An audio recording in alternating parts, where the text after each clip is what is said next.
ಉತ್ತಮ ಅಂತ. ಇನ್ನು ಶ್ವೇತಪತ್ರ ಹೊಡಿಸೋದು ಮಾಡೋದು ಮಾತು ಬೇರೆ ಅದು.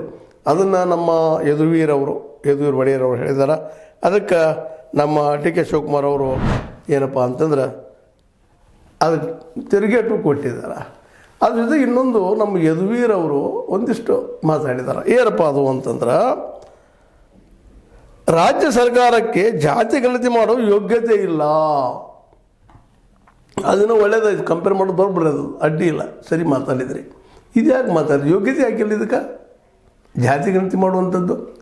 ಒಂದು ಕಡೆ ಏನೋ ಒಳ್ಳೇದು ಹೇಳಿ ಅಟ್ಯಾಕ್ ಮಾಡಿದ್ರಿ, ಒಂದು ರೀಡಿಂಗ್ದಾಗ ಬಂದ್ರಿ ನ್ಯೂಸ್ ಒಳಗೆ, ಅದ್ರ ಇದು ಮಾತಾಡಿ ಮತ್ತೆ ಯಾಕೋ ಹಿಂಬಡ್ತಿ ಆಯ್ತು ನಮ್ಮ ಯದುವೀರ್ ಅವ್ರದ್ದು ಅಂತ. ಯಾಕಿಲ್ರಿ ಮಾಡಿದಾರಲ್ಲ ಈಗಾಗಲೇ. ಯಾವುದೋ ಕೆಲವು ಜನ ಕೆಲವು ಅನ್ಬೇಕಾಗ್ತದೆ ವಿರೋಧ ವ್ಯಕ್ತಪಡಿಸಿದರು. ಇದ್ದರೂ ಇರಲ್ಪ 10 ವರ್ಷ ಲೇಟು ಆಗ್ಯದ. ಲಿಂಗಾಯತ್ ಮತ್ತು ಒಕ್ಕಲಿಗರು ವಿರೋಧ ಮಾಡಿದರು. ಅದಕ್ಕಾಗಿ ಪಾಪ ಮತ್ತೊಮ್ಮೆ ಮಾಡಲಿ ಅಂತೇಳಿ ಮಾಡಿದ್ದಾರೆ. ಆದರೆ ಇವತ್ತು ಜಾತಿ ಗಣತಿ ಆಗಲೇಬೇಕಾದ ವಿಷಯ ಅಲ್ಲೇನ್ರಿ. ಯಾಕೆಂತಂದ್ರೆ ಯಾರು ಎಷ್ಟಿದ್ದಾರೆ ಅವ್ರಿಗೆ ನ್ಯಾಯ ಸಿಗಬೇಕಾಗಿದೆ. ಇವತ್ತು ಮೀಸಲಾತಿ ಮೂಲಕ ಆದರು ನೌಕರಿ ಇವ್ರು ಕೊಡ್ಲಿಕ್ಕೆ ಆಗೋದಿಲ್ಲ, ಯಾವ ಸರ್ಕಾರಕ್ಕೂ ಇಲ್ಲ, ಮೋದಿ ಅವ್ರದ್ದಿರಲಿ ಸಿದ್ದರಾಮಯ್ಯರವ್ರದ್ದಿರಲಿ. ಯಾಕಂದ್ರೆ ಆ ರೀತಿ ಉದ್ಯೋಗ ಸೃಷ್ಟಿ ಆಗಲಿಕ್ಕೆ ಸಾಧ್ಯವೂ ಇಲ್ಲ. ವರ್ಷಕ್ಕೆ 2 ಕೋಟಿ ಉದ್ಯೋಗ ಸೃಷ್ಟಿ ಮಾಡುವಂಥದ್ದು ಯಾವ ಫೀಲ್ಡ್ ಅದ ರೀ? ನಮ್ಮ ಮೋದಿಯವರನ್ನು ಮಾತಾಡಿಬಿಟ್ರು, ಜಬರ್ದಸ್ತಾಗಿ ಮಾತಾಡಿದರು.